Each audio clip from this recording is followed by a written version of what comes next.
it is the time, right? Everything is ending, right? Everything is ending. Think about what state of mind you would be in at that point, right? Everything is about to end, right? And all of a sudden, you know how they say sometimes, before people die, their life flashes before their eyes, right? Think about all of the things that would be flashing through your mind, through your eyes, at that moment when we hear the trumpet being blown. The Prophet ﷺ, he's setting up this scene, and he says, if the trumpet were being blown, and the day of judgment is upon us, and you have a seed in your hand, plant it. SubhanAllah, such an amazing, beautiful hadith. Literally, the scholars, they've written books just about this one hadith. Just literally from taking this one hadith. So many amazing things. One of the things that the scholars of hadith, they say that, SubhanAllah, the Prophet Muhammad ﷺ, as he's drawing this picture, he's telling us literally everything is ending, right? And generally, at those times, what do? You focus on what's most important, right? That's what you focus on. You focus on what's really needed. Now, at that point, he's saying, if you have a seed, plant it. Now let me ask you a question. What benefit is there of planting a seed? What benefit can you get from planting a seed? Anyone? That means you never give up. Whatever things you can do it. That means still. Absolutely. The future is coming. So Absolutely. Jazakallah khair. Yeah. So it's that, that seed is there, right? And if you're planting that seed, why would we plant a seed? Because we want something to grow, right? You plant a tree, you plant a seed so that eventually it can grow its tree, and you can eventually maybe get some shade from it, maybe get some fruit from it, something, right? You're trying to get something from it. But here the Prophet ﷺ, he's saying, you know what? The day of judgment is here. Khalas. And if you plant a seed, you're expecting something to grow. Doesn't it take time? It takes time for something to grow, right? But the Prophet ﷺ is saying, no, this is the end of time, still planting. Telling us what? No matter what, when we are given the opportunity to do something, anything, positive, do it. No matter how big or no matter how small it is. Whether you see the direct benefit of it right then, whether you can figure out what the benefit is right then and there, or not. Because the reality of the matter is, if you were to plant a seed at that point, where would the benefit be? Would you ever see the benefit? You wouldn't. Here the Prophet ﷺ was telling the companions and each and every one of us something beautiful. Take advantage. Take advantage of anything that you can do. This microphone really doesn't like me.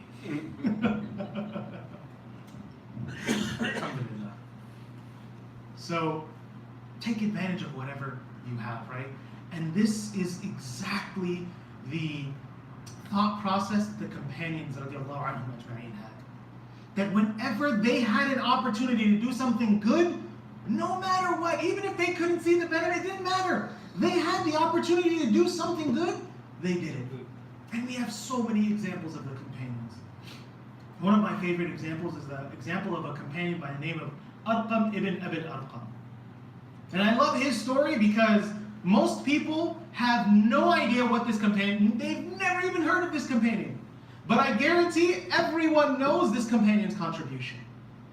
In the early days of Mecca, for those of you that were here during the khutbah, we were talking about how the Muslims were being persecuted in the early days of Mecca, right? It was really tough, really hard. And one of the only ways for people to learn about Islam was in secret. It was the only way, because if they were out in the public, they would be persecuted physically, spiritually, mentally, right? They were attacked. So one of the only ways they could learn was in private. And one of the places, the main place that was set up for this was a house called Dar al-Arqam. All of us have heard of this house, right? Where the Muslims were able to learn about their religion without fear of persecution. Without fear of persecution, they could go and learn. Now, what many people don't know is that this house, the reason it was called Dar al-Arqam is because it was this companion's house, Arqam ibn Abi Arqam. So many beautiful things about this companion. Number one of the main reasons why, and people ask this question sometimes, They say, why was it that the Quraysh never found them? Why weren't they able to see this house, right? Because if you actually see where the house is in Mecca, you can go there today, and they have like markings of where it is. It's actually in between the Kaaba and Safa and Marwa. So obviously, like it's built up now, so you can't really tell. But there are actually markings. If you go down where you're making sa'i, there's actually a marker there that indicates where his house was, right? So you look at it and you're like, man, this is like so close in the city central. How did no one even know? You know the main reason that the Quraysh never even thought, they could never even fathom that the Prophet Muhammad ﷺ was teaching Islam in that house? Do you know why? Because Arqam's tribe didn't like the tribe of the Prophet Muhammad ﷺ. So they said because those tribes didn't like each other, there is no way that Arqam would be Muslim. Showing what? Right off of the bat. That you know what? Islam supersedes this tribalism. Islam supersedes all of this, and when we supersede it, we can do amazing things. Second thing that's amazing about this young man is that he was a young man. The narrations say that he was between 15 and 16 years old when he actually opened his doors for the Muslims to come in. And do you know what he said? He said, listen, I'm not a rich person. I'm not someone who's eloquent. I'm not someone who is powerful, who has status, but I have this house. And that's what I can do. You know what I can do? I can leave my door open so people can come in. That was what he could do, so he made sure he did it. Look at Umar ibn Khattab radiallahu ta'ala anhu. We all know the amazing contributions of Umar ibn Khattab radiallahu anhu. When he actually became Muslim, most of us don't realize he was a relatively young man. 24 to 25 years old when he came to Islam. Think of all of the amazing things that he did. Look at the uncle of the Prophet Muhammad sallallahu alaihi wasallam, Hamza radiallahu ta'ala anhu. One of the most amazing companions there was. In fact, when he became Muslim off of a whim. Literally, he saw an injustice happening to his nephew, and he said, I believe in him, just to protect the Prophet ﷺ. And later on, Iman entered into his heart. Now, years later, after all of this happened, once, Hamza radiallahu anhu, Umar radiallahu ta'ala anhu, they're all in the house of Arqam ibn Abi Arqam. And the Prophet ﷺ is teaching them. And Umar radiallahu anhu, he was known as kind of a fiery person, right? So he said, Ya Rasulullah, aren't we on the truth? Aren't we based on the truth? Aren't we on the right path? Didn't Allah give us izzah, that honor? Why are we hiding? The Prophet ﷺ said, you're right. So for the first time, from the house of Arqam ibn Abi Arqam, this young man, Umar radiallahu ta'ala anhu and Hamza radiallahu ta'ala anhu, they both led a group to pray in front of the Kaaba for the very first time. For the very first time, the Muslims were able to pray in front of the Kaaba with no fear. All facilitated by something so small from one companion, Arqam ibn Abi Arqam. See, we sometimes get caught up in trying to do grand things that we don't realize sometimes it's the smallest things that make the biggest difference. And we know the hadith of the Prophet Muhammad ﷺ, the most beloved deeds to Allah subhanahu wa ta'ala are what? Those small ones that are done consistently. That's what the Prophet ﷺ ingrained into the companions. He ingrained it into the companions. And that is what they ingrain into us. We have to follow their example. That's what we are supposed to do. You know, once, one of the great tabi'is was asked by someone, he said, what is Islam? And he said, Islam, ibadatul haqq wa rahmatul khalq. He said that Islam is worshipping Allah subhanahu wa ta'ala, like the truth. We all know Allah subhanahu, it's the truth, right? Worshipping Allah subhanahu wa ta'ala, but how? Rahmatul khalq. Having that mercy and that love towards his creation. Oftentimes we get caught up in, you know what? Ibadah, worship. It's sitting here in the masjid and reciting Quran. And yes, that's part of it, and it's extremely important. But you know what Umar radiallahu ta'ala anhu said? He said that if my ibadah doesn't affect the way that I treat you, If my salah doesn't affect the way I treat my wife, my kids, my neighbor, there's something wrong with my salah. What is that telling us? That's telling us that our ibadah, it's supposed to manifest itself in our actions. It's not enough for me to just say, I am a Muslim. I am a good Muslim. It has to be translated into action. And how is it translated into action? By the impact on the people we have around us. One of my favorite hadith of the Prophet Muhammad sallallahu alaihi wasallam, where he says, and once again, you'll find a lot of hadith of the Prophet sallallahu alaihi wasallam where he says, the most beloved people of Allah are these people. And he's giving us all opportunities, because sometimes, we'll hear something, we say, you know what, I can't do that. But you know what, Allah subhanahu wa ta'ala gives us so many chances. The Prophet Muhammad sallallahu alaihi wasallam said, the most beloved people to Allah subhanahu wa ta'ala are who?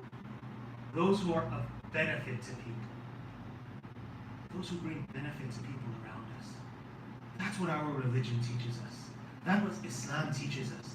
It's not just enough for me to say I am Muslim and for me to come to the masjid 5 times a day and to be reciting Quran in the masjid and everything. If that doesn't affect the way that I'm treating the people around me, if that doesn't affect the way that I'm treating people outside, I'm missing something. There is something that is missing. That is at the essence of our religion. And that is the teaching of the Prophet ﷺ. It's not enough for me to just say it. Again, Umar radiallahu anhu, he was like a gem for these. Once there was a man who was in the masjid. Umar radiallahu anhu, he saw him at Fajr. Then he saw him at Dhuhr. And Asr. And Maghrib. Then Isha. Then the next day, same thing. Then the next day, same thing. So after the 3rd day, he comes to him and he's like, MashaAllah, I've seen you here every single day. And the man, he says, yes, I don't leave the masjid. He said, you don't leave at all? He said, no, I stay here. He said, do you have a family? He said, yeah, I have my family, but I leave them. Umar radiallahu ta'ala, I'm literally dragged him. He's like, come outside. You can't, it's not just enough for you to just be here and worship Allah subhanahu wa ta'ala. Part of your ibadah is out there helping people. It's not just enough for you to just stay in your ibadah. Your ibadah has to manifest itself in action. That is what Islam is. That is the true manifestation of Islam. And if we truly want to change our society, if we truly want to change people's opinions of Islam, we have to go back to our roots. We have to see what the Prophet Muhammad sallallahu alaihi wasallam did. If you look at him, literally, he transformed the entire area where people, the Persian Empire and the Romans, they used to say, you know what, this area, it's nothing. It's not even worth fighting over. They were trying to conquer the world. They're like, we don't want to conquer this. It's not worth it. And just a few short years, subhanAllah, look at Islam, it becomes the global superpower. What was it that transformed? It was the Prophet Muhammad sallallahu alaihi wasallam knowing and understanding and teaching each and every one of us, the companions, and through them, teaching us that it's not just enough for me to be quote unquote enlightened. That which we learn through our deen must be exemplified in our actions.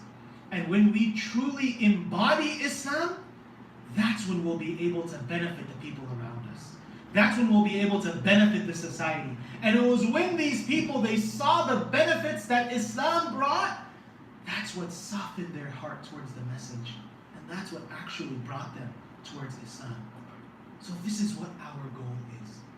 Each and every one of us as Muslims, our goal is to learn our deen, but not just to learn it so I can quote things. It's to learn it so I can embody it, I can practice it, and I can truly change the society around me. Because that is when we'll be able to change all of the negative perceptions about Muslims and Islam. So I ask and I pray that Allah subhanahu wa ta'ala makes each and every one of us amongst the people who are true drivers of social change. Because that in so many ways is at the heart of our religion. It's changing ourselves so that we can change our society. I ask and I pray that Allah subhanahu wa ta'ala blesses each and every one of you for being here. I ask and I pray that Allah subhanahu wa ta'ala blesses this masjid. And I ask and I pray that Allah subhanahu wa ta'ala allows each and every one of us to be the means by which each and every one of us and the people around us are entered into Al-Jannah. Inshallah. there are any questions or